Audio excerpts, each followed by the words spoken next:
अस्सलाम वालेकुम and welcome to this video. इस वीडियो में हम जो है गैलरी से इमेज को पिक करना सीखेंगे और उसके बाद उस इमेज को फायरबेस स्टोरेज में सेव करना जो है सीखेंगे।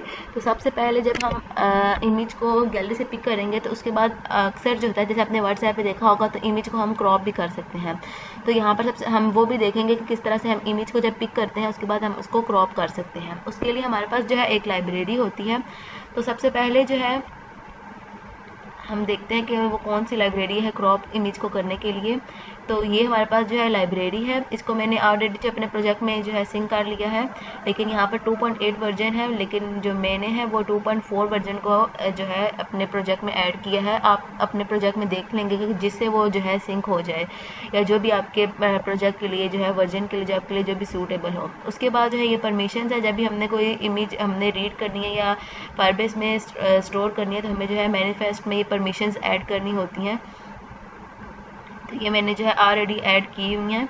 उसके बाद जो है एक हमारे पास ये ऐड क्रॉप इमेज एक्टिविटी, ये क्रॉप इमेज की एक्टिविटी है। इसको आप अपने मैनिफेस्ट में आपने ऐड करना है। अगर आप नहीं करेंगे तो आपकी इमेज जो है जब आप क्रॉप होगी तो आपकी जो ऐप है वो क्रैश हो जाएगी। तो इसको आपने लाजमी जो है अपने प्रोजेक्ट में ऐड कर लेना है। यहाँ पर आप जो है अपनी यहाँ पर इसको जो है पेस्ट कर लें। उसके बाद नेक्स्ट स्टेप में जो है सबसे पहले जो है मैं आपको बताती हूँ कि यहाँ पर जो लेआउट है वो मैंने क्या बनाया है। यहाँ पर एक इमेज व्यू मैंने बनाया है। यूज़र जैसे ही इस इमेज व्यू पर क्लिक करेगा तो वो जो है जो कंट्रोल है वो हमारी गैलरी की तरफ मूव हो जाएगा। वहाँ से यूज़र ने जो भी इमेज जो है अपनी सिलेक्ट करनी है वो सिलेक्ट कर लेगा। सिलेक्ट कर लेने के बाद उसके पास जो है वो इमेज जो है, अगर इमेज को क्रॉप करना चाहता है तो वो इमेज को क्रॉप करेगा और उसके बाद जो है हम उस इमेज को अपने फायर बेस जो स्टोरेज है उसमें सेव करेंगे। तो सबसे पहले जो है हम अपने जावा वाली फाइल में आते हैं और यहाँ पर जो है मैंने ये इमेज की जो आईडी है वो पहले से गेट की है। उसके बाद हम इस इमेज पर जो है लिसनर लगाएंगे।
इतना कोड लिखने के बाद क्या होगा कि जैसे ही यूज़र इमेज पर क्लिक करेगा तो साथ जो कंट्रोल है वो हमारा जो है इसको देखते हुए गैलरी की तरफ मूव कर जाएगा। तो इस हमारा जो कोड है इससे हमारे पास इतना होगा कि हमारा जो कंट्रोल है वो गैलरी की तरफ जो है मूव हो जाएगा। उसके बाद क्या होगा, जब यूज़र किसी इमेज को पिक करता है तो उसके बाद हमारे पास एक मेथड होता है ऑन एक्टिविटी रिजल्ट। उस मेथड को हम ओवरराइड करेंगे और बाकी जो अपना कोड है वो वहाँ पर करेंगे।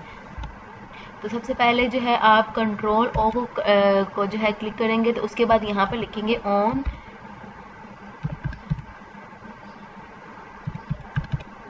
Activity result. तो ये मेथड है यहाँ पर जो है। इसके बाद यहाँ पर सबसे पहले हम जो है कंडीशन चेक करेंगे कि जो हमारा जो सबसे पहले ये जो डाटा है यहाँ पर यूज़र ने कोई इमेज सेलेक्ट की है कि नहीं। तो ये जो हमारा डाटा है ये नल तो नहीं है। उसके बाद हम चेक करेंगे जो हमारा रिक्वेस्ट कोड है। जो हमारा रिक्वेस्ट कोड है ये जो हमने ऊपर पिक यहाँ पर जो यहाँ पर 2 हमने लिखा था, तो ये जो पिक है इसके इक्वल होना चाहिए।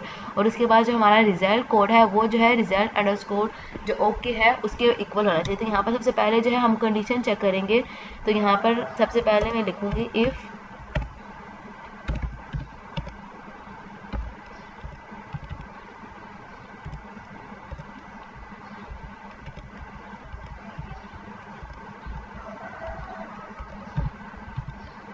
यहाँ पर एंड की हम कंडीशन लगाएंगे क्योंकि तीनों का जो है ट्रू होना मस्ट है यहाँ पर। तो सबसे पहले जो हमारा रिक्वेस्ट कोड है वो इक्वल टू पिक होना चाहिए। उसके बाद हमारा जो रिजल्ट कोड है इक्वल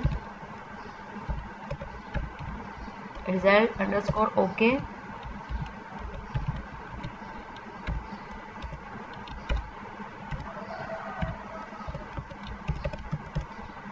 सबसे पहले हम ये कंडीशन चेक करेंगे कि अगर ये तीनों जो है हमारे पास एंड की कंडीशन है, तो तीनों के तीनों जो कंडीशन है ये ट्रू होंगी, तो तभी वो इफ जो है इस कंडीशन के अंदर आएगा। तो इसके बाद हम क्या करेंगे कि अगर ये कंडीशन जो है ट्रू है, तो यहाँ पर हम क्या करेंगे, यहाँ पर जो है हमारे पास जो इमेज है वो यहाँ पर डाटा इसके अंदर पड़ी है, तो यहाँ से हम इमेज को गेट कर लेंगे। उसके बाद हमने क्या करना है, अभी हमारे पास सिर्फ इमेज आई है, अभी हमने उसको क्रॉप नहीं किया, तो अब हम क्या करेंगे, तो ये जो इमेज है उसको क्रॉप वाली जो है उसके अंदर क्रॉप के अंदर जो है भेजेंगे, ताकि हमारी जो इमेज है वो क्रॉप हो जाए। तो सबसे पहले हमने क्या करना है, यहाँ पर हमारे पास ये डिफरेंट जो है क्रॉप करने की कंडीशंस हैं कि यहाँ पर सबसे पहले हम इसको कॉपी करते हैं और यहाँ पर जो है इसको पेस्ट कर देते हैं। तो यहाँ पर जो है हम अपनी इमेज को, यहाँ पे क्या होगा, जैसे ही हमने ये रखा तो यहाँ पर जो है हमारी जो इमेज है वो क्रॉप होने जो एक्टिविटी है वो क्रॉप एक्टिविटी जो है उसकी तरफ आ जाएगी। तो हमारे पास जो व्यू होगा वो क्या होगा, वो जो इमेज हमारे पास आई है वो उसके ऊपर जो जैसे व्हाट्सएप पे हम क्रॉप करते हैं तो उस तरह से आ जाएगी।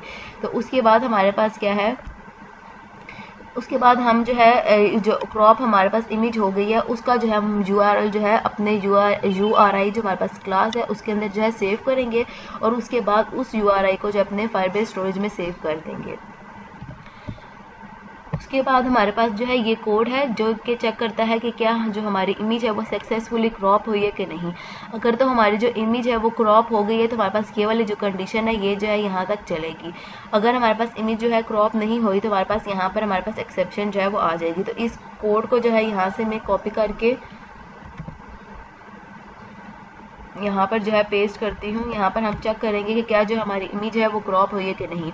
अगर तो हमारी इमेज क्रॉप हुई है तो हमारे पास जो क्रॉप हुई हुई इमेज है उसका जो URI है वो इस रिजल्ट URI में सेव है। अब हमने क्या करना है, इंशाल्लाह फिर नेक्स्ट वीडियो में हम जो इस रिजल्ट URI को जो है अपने फायरबेस स्टोरेज में जो है सेव करेंगे। तो इतनी जो है इस यहाँ तक जो वीडियो है इसको अगर हम रन करके देखें तो इसका रिजल्ट क्या आता है। तो इसको जो है मैं रन करती हूँ और देखती हूँ कि क्या रिजल्ट आता है।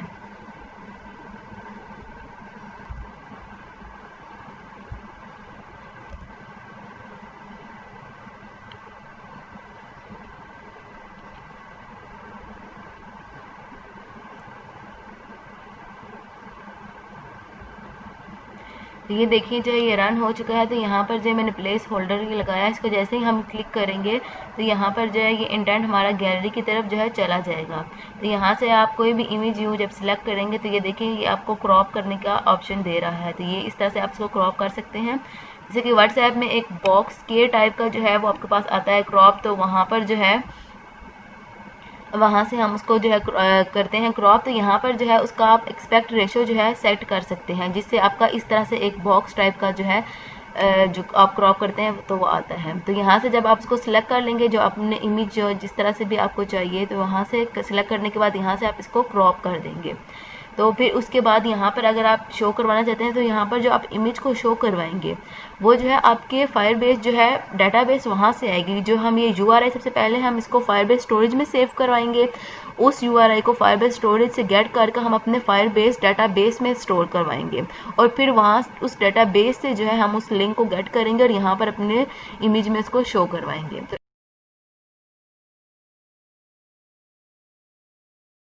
आज की इस वीडियो में हम जो है इमेज को फायरबेस स्टोरेज में है सेव करने की कोशिश करेंगे। तो सबसे पहले मैं आपको बता दूं कि अगर जो है आप एक ही जो फायरबेस में आपने एक प्रोजेक्ट क्रिएट किया है, अगर आप उस प्रोजेक्ट को डिफरेंट एंड्रॉयड स्टूडियो के प्रोजेक्ट से मतलब कि दो तीन या उससे भी ज़्यादा अगर आप अपने एंड्रॉयड में जो आपने प्रोजेक्ट बनाए हैं उन प्रोजेक्ट्स को आप एक ही फायरबेस के प्रोजेक्ट से कनेक्ट करना चाहते हैं, तो वो आप किस तरह से करेंगे।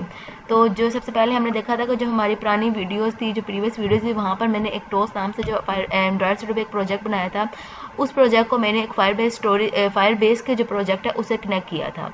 तो क्योंकि अभी जो है मैंने एंड्रॉयड स्टूडियो पे एक न्यू प्रोजेक्ट ये बनाया है इमेज गैलरी वाला, तो मैं चाहती हूँ कि मैं इस प्रोजेक्ट को अपने जो फायरबेस से मैंने जो पहले से प्रोजेक्ट लॉगिन के नाम से यहाँ पर बनाया था, ये आपको मैं दिखा देती हूँ कि ये जो लॉगिन के नाम से मैंने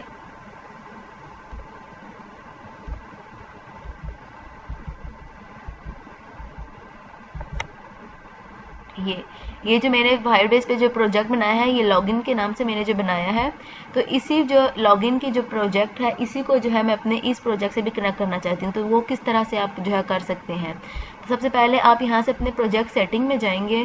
तो यहाँ से सबसे पहले आपको पता है कि फायरबेस का प्रोजेक्ट जब अपने एंड्रॉयड स्टूडियो से कनेक्ट करते हैं तो आपको एक जेसन की फाइल जो है उस प्रोजेक्ट की अपने एंड्रॉयड स्टूडियो प्रोजेक्ट में ऐड करनी होती है। तो यहाँ से आप उस फाइल को जो है डाउनलोड कर सकते हैं। तो यहाँ से मैं इसको डाउनलोड कर लेती हूँ। डाउनलोड करने के बाद उसके बाद आपको पता है कि वो 3 या 4 जो है लाइब्रेरीज थी जो आपको अपने प्रोजेक्ट में ऐड करनी होती हैं जब भी आप अपने फायरबेस का प्रोजेक्ट जो है अपने एंड्रॉयड स्टूडियो के प्रोजेक्ट से इसको कनेक्ट करना चाहते हैं। तो वो लाइब्रेरीज जो है मैं ऐड कर लेती हूँ। तो सबसे पहले जो ये मेरा दूसरा प्रोजेक्ट है, यहाँ पर ऑलरेडी जो है वो ऐड है। तो ये लाइब्रेरी यहाँ से मैं कॉपी कर रही हूँ। तो यहाँ से मैं इसको कॉपी करके यहाँ पर आकर इसको पेस्ट कर देती हूँ। उसके बाद एक फायरबेस कोर की लाइब्रेरी होती है जो कि हमें जब हम फायरबेस से कनेक्ट करते हैं तो वो हमें ऐड करनी होती है। ये यहाँ पर है, ये इसको भी जो है मैं कॉपी कर लेती हूँ।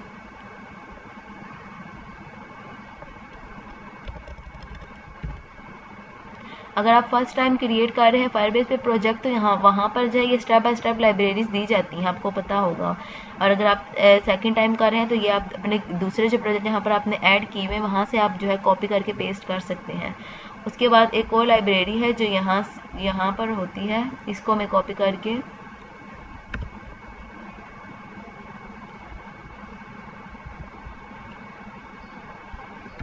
उसके बाद आपको पता है जब तक आप अपना प्रोजेक्ट सिंक नहीं कर सकते, जब तक आप अपनी जो जेसन की फाइल है यहाँ पर आप ऐड ना करें। तो उससे पहले आप अगर इसको सिंक करेंगे तो यहाँ पर ये एरर आएगा। तो इसलिए आपने तब तक सिंक नहीं करना जब तक आप ये जेसन की जो फाइल है अभी मैंने डाउनलोड की है, इसको मैं कॉपी कर लेती हूँ और यहाँ पर जो है पेस्ट कर देती हूँ।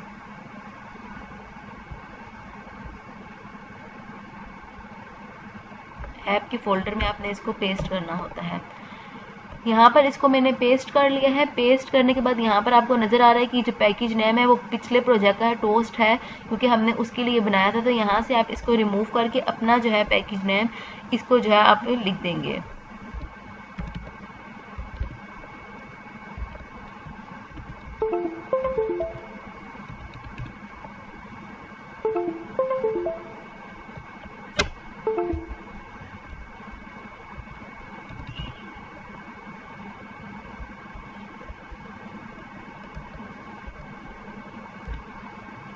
यहाँ पर जो है मैंने अपने पैकेज का नाम जो प्रोजेक्ट है उसका नाम लिख दिया। उसके बाद मैं यहाँ पर आकर इसको सिंक कर देती हूँ।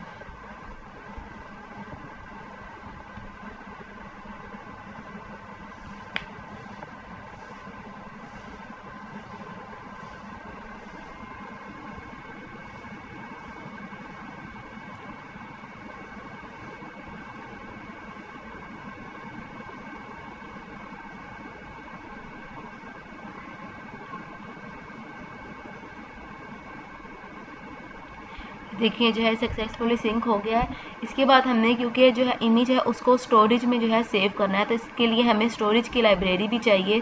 तो सबसे पहले मैं जाकर यहाँ से, ये मेरा दूसरा प्रोजेक्ट है यहाँ पर है, आप गूगल से जो है इसको सर्च कर सकते हैं। स्टोरेज की लाइब्रेरी अगर आपको आराम से जो है मिल जाएगी। तो यहाँ पर जो है ईजीली जो है ये आप इसको यहाँ से इसको कॉपी कर लें और यहाँ से मैं जो है फायरबेस डाटाबेस की लाइब्रेरी भी जो है कॉपी कर, बल्कि मैं इन तीनों को कॉपी जो है कर लेती हूँ क्योंकि ये तीनों ही ज़रूरत पड़ सकती हैं। तो इसके लिए यहाँ पर जो है मैंने इन तीनों को कॉपी कर लिया। यहाँ से आप आकर दोबारा से एंड्रॉयड को सिलेक्ट कर लेंगे और यहाँ पर आकर जो है आप इनको पेस्ट कर देंगे और यहाँ पर इसको सिंक कर दें। सिंक हो गया ये सक्सेसफुली। इसके बाद सबसे पहले हमें जो है फायरबेस स्टोरेज का रेफरेंस चाहिए होता है। तो यहाँ पर हम अपने जावा वाली फाइल में आ जाते हैं और यहाँ से आप जो है अपने इस URI को जो है अपने फायरबेस स्टोरेज में सेव करने की कोशिश करते हैं कि किस तरह से हम उसको सेव कर सकते हैं। सबसे पहले हमें जो है फायरबेस स्टोरेज का रेफरेंस क्रिएट करना होगा जो कि हमें चाहिए उसको सेव करने के लिए। तो सबसे पहले वो कर लेते हैं।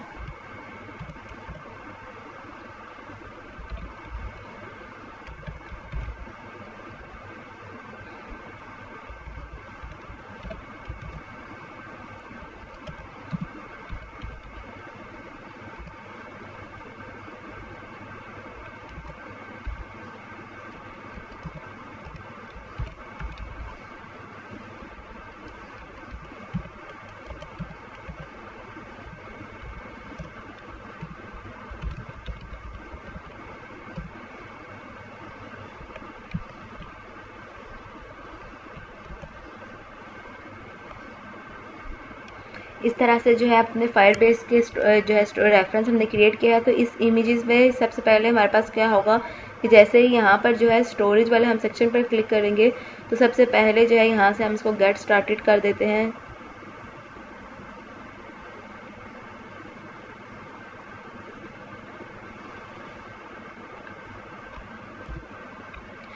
तो जैसे ही हमने जो है ये एक जो है लाइन लिखी है, इस लाइन से क्या होगा कि जैसे ही हमारा जो जब हमारी ऐप रन होगी तो इमेजेस नाम से जो है यहाँ पर एक फ़ोल्डर क्रिएट हो जाएगा। तो यहाँ पर हम इस इमेजेस नाम के एक फ़ोल्डर हमने क्रिएट किया है। इस फोल्डर के अंदर जो है हम अपनी जो है सबसे पहले जो है जो इमेजेस हैं उनको सेव करेंगे। तो सबसे पहले हमने क्या किया कि यहाँ पर जो है एक इमेजेस नाम के से जो है एक फ़ोल्डर क्रिएट किया है। यहाँ पर अब हम जो है फायरबेस स्टोर उसके बाद जो है फर्दर जो है अपनी इमेजेस को वन बाय वन जो है सेव करते जाएंगे।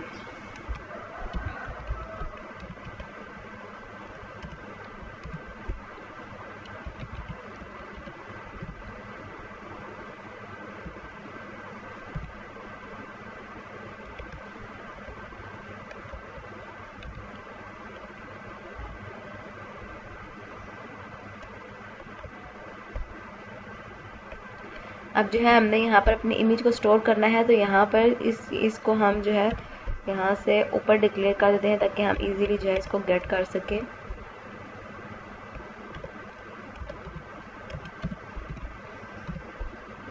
तो सबसे पहले हमने जो है इमेजेस का एक फ़ोल्डर बनाया। उस फोल्डर में हमने एक और ABC नाम से जो है एक फ़ोल्डर बनाया। वहाँ पर हम अपनी जो है फाइल इसको जो है पेस्ट कर देंगे। यहाँ पर जो है इसको जो है हम पुट फाइल कर देंगे। उसके बाद हम डॉट ऑन सेलेक्ट लिसनर लगा देंगे, ऑन कंप्लीट लिसनर, और यहाँ पर भी हम ऑन कंप्लीट लिसनर लगा देंगे।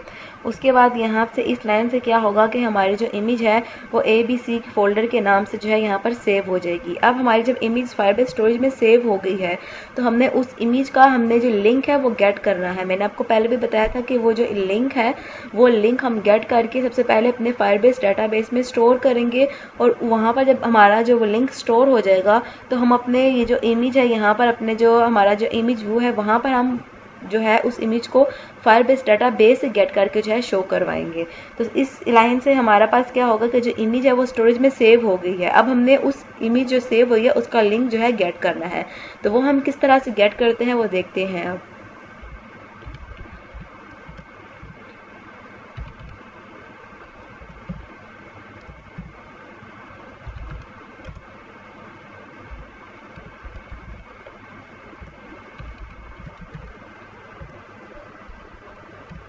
तो ये जैसे ही हमने लाइन लिखी तो वो जो हमारी इमेज डाउनलोड जो हमारी इमेज स्टोरेज पर सेव हुई थी, इस लाइन से उसका जो URI है वो हमारे पास आ जाएगा। तो इस URI में हमारे पास उस इमेज का जो है URI पड़ा है। अब इस URI को हम अपने डाटाबेस में जो है स्टोर करवा देंगे। सबसे पहले डाटाबेस में स्टोर करवाने के लिए हम यहाँ पर जो है डाटाबेस का जो है रेफरेंस वो क्रिएट कर लेते हैं।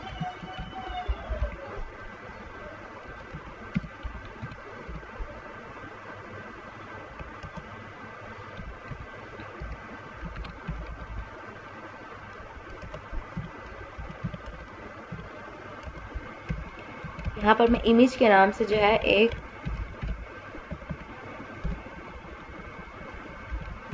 ये मैंने जो है डाटाबेस में जो है इमेज के नाम से जो है एक नोट क्रिएट किया है। इस नोट में जो है हम अपनी इस इमेज को जो है सेव करवाएंगे। सबसे पहले यहाँ पर जो है मैं इमेज को सेव करवाने के लिए हैश मैप को यूज़ कर लेती हूँ। हैश मैप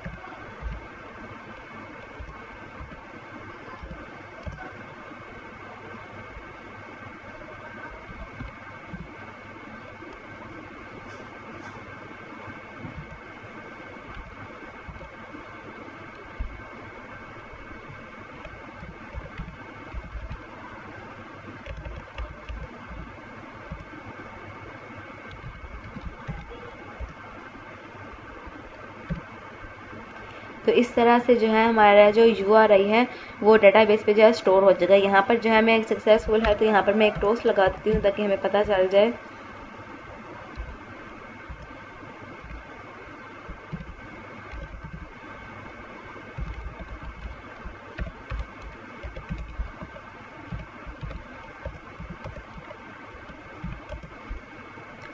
अब जो है इसको रन करके देखते हैं कि हमारी आउटपुट क्या आती है।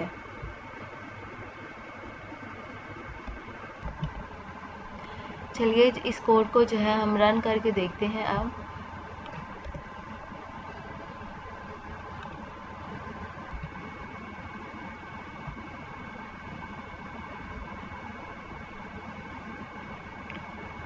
ऐप जो है ये क्रैश हो रही है, देखते हैं कि क्यों क्रैश हो रही है। लॉक ऐट ओपन करके देखते हैं कि ऐप क्यों जो है क्रैश हो रही है। सबसे पहले जो है यहाँ पर 41 वाली लाइन पर एरर आ रहा है।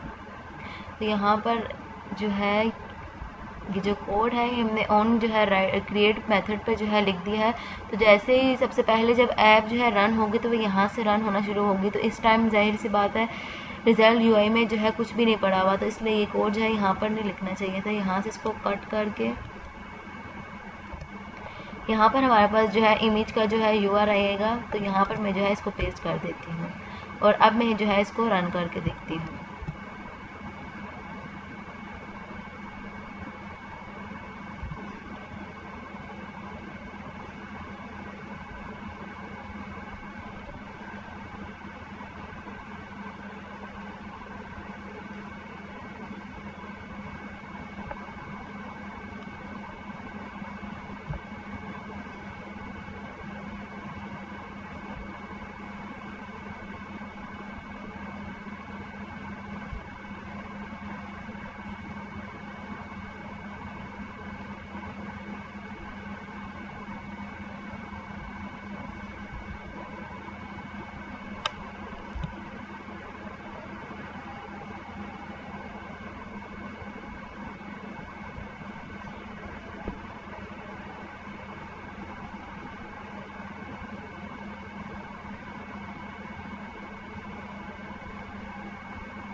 जो ऐप है एक बार फिर से क्रैश हो गई है, सॉरी। एक बार फिर से हम इसको देखते हैं कि इसका क्या एरर आया है।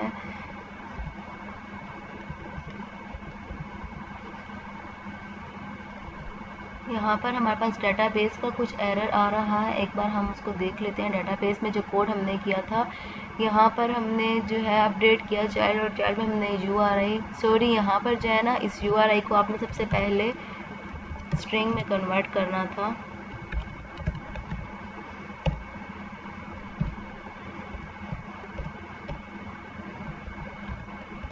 इसको आपने सबसे पहले जो है स्ट्रिंग में कन्वर्ट करना है, उसके बाद आपने यहाँ पर इसको जो है स्टोर करवाना है। तो अब हम देखते हैं जैसे ही अगर हमारा जो इसका जो इमेज का जो URI अगर वो सक्सेसफुल डेटाबेस में स्टोर हो जाएगा तो हमारे पास इमेज स्टोर का जो है ये टोस्ट आएगा। तो अब इसको हम रन करके देखते हैं।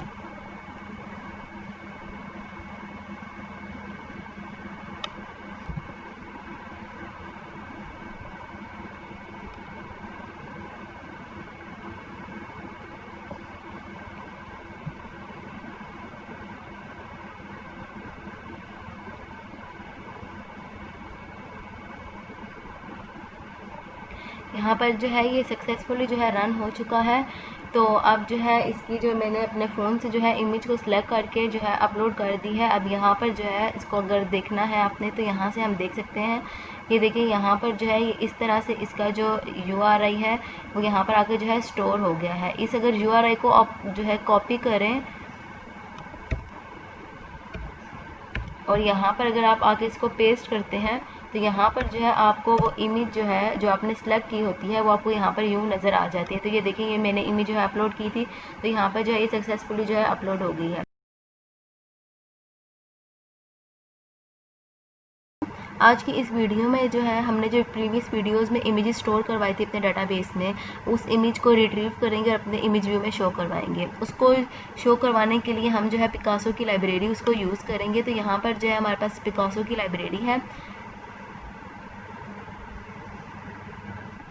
तो आप अपने एंड्रॉयड स्टूडियो के वर्जन के मुताबिक जो भी लाइब्रेरी उसमें सिंक इजीली होती है आप उसको यूज़ कर सकते हैं। यहाँ पर जो है ये लाइब्रेरी गिवन है, लेकिन जो है मैं अपने एंड्रॉयड स्टूडियो के वर्जन के मुताबिक जो है उसको यूज़ करूँगी। तो मैंने जो है ये वाली लाइब्रेरी अपने एंड्रॉयड स्टूडियो में सिंक की है। तो आप देख सकते हैं कि अगर आपके एंड्रॉयड स्टूडियो में इजीली ये सिंक हो जाती है तो आप इसको यूज़ कर सकते हैं, नहीं तो उसको भी यूज़ कर सकते हैं। तो इसको यहाँ पर ऐड करने के बाद आप जो है सिंक कर देंगे। सिंक करने के बाद जो है अब हमने क्या करना है कि क्योंकि हमारा जो डाटाबेस है यहाँ पर हमारा इमेज का जो फोल्डर है इसके अंदर माई इमेज का जो है इसके अंदर हमारे पास जो है लिंक स्टोर है, जो हमारी इमेज है उसका लिंक स्टोर है। और ये इमेज जो है हमारी यहाँ पर फाइल बेस्ड स्टोरेज है, यहाँ पर जो है सेव है और ये लिंक हमारे यहाँ से हमें मिल रहा है। तो सबसे पहले हम यहाँ पर जो है इस इमेज को गेट करने के लिए क्या करेंगे, सबसे पहले हम डाटाबेस में वैल्यू इवेंट लिसनर का जो फंक्शन है मैंने आपको पहले भी बताया था कि जैसे ही डाटाबेस में कोई चेंजिंग्स होती हैं तो ये कॉल हो जाता है।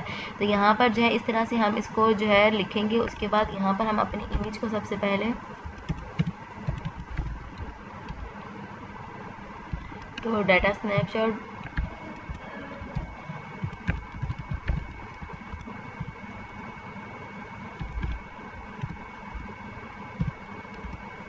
इस तरह से सबसे पहले आपने अपनी इमेज जो है गेट करनी है। उसके बाद हम पिकासो को यूज़ करते हुए इमेज व्यू में इमेज को शो करवाएंगे। हम डायरेक्ट जिस तरह से किसी भी टेक्स्ट को सेट टेक्स्ट करके ये गेट टेक्स्ट करते हैं तो इस तरह हम जब सेट टेक्स्ट करते हैं, जिस तरह हमारे पास ये इमेज है, अगर यहाँ पर हम डॉट सेट टेक्स्ट करते हैं तो इस तरह से हम जो है इमेज के ऊपर जो है इमेज व्यू पे हम सेट टेक्स्ट को यूज़ करके इमेज को सेट नहीं कर सकते। इसके लिए हमें पिकासो की लाइब्रेरी पिकासो को यूज़ करना होता है। तो देखते हैं किस तरह से हम पिकासो को यूज़ करके जो है इमेज को सेट करवाते हैं। तो सबसे पहले यहाँ पर आप पिकासो डॉट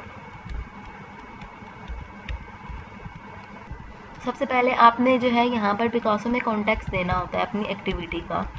तो यहाँ पर हम कॉन्टेक्स्ट देंगे क्योंकि हमारी एक्टिविटी का जो नाम है वो मेन एक्टिविटी है। तो मैं यहाँ पर मेन एक्टिविटी डॉट दिस लिख देती हूँ।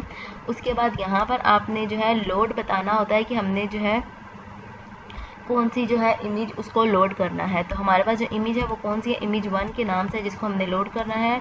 डॉट इनटू हमने उसके बाद बताना है कि हमने कहाँ पर लोड करना है। तो हमारे पास जो इमेज व्यू है उसकी जो आईडी है वो इमेज है, तो हमने यहाँ पर इसको लोड करना है। तो यहाँ पर हम इमेज लिख देते हैं।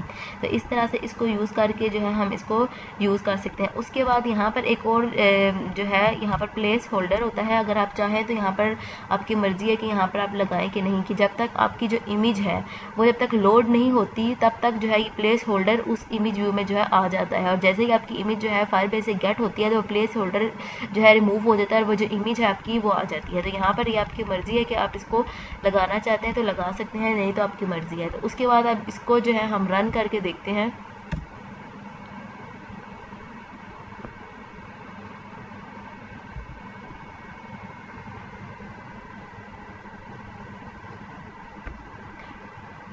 तो ये जो प्रीवियस हमने वीडियो में जो है इमेज अपने फायरबेस में स्टोर करवाई थी तो वो अभी तक फायरबेस में स्टोर है।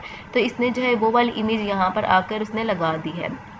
अगर हम यहाँ पर दोबारा से क्लिक करते हैं और कोई इमेज जो है अपनी चेंज करते हैं तो यहाँ पर अब मैं ये वाली इमेज अगर यहाँ पर लगा देती हूँ तो यहाँ से इसको मैं क्रॉप कर लेती हूँ।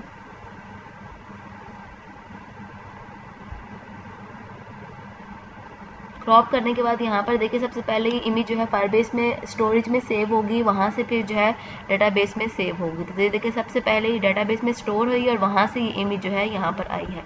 तो इस तरह से आप अपनी इमेज को ईजिली जो है पिकासो को यूज़ करके अपने इमेज व्यू में या सर्कुलर इमेज व्यू में शो करवा सकते हैं। इंशाल्लाह फिर नेक्स्ट वीडियो में फर्दर प्रोसीड करेंगे। अभी के लिए अल्लाह हाफिज़।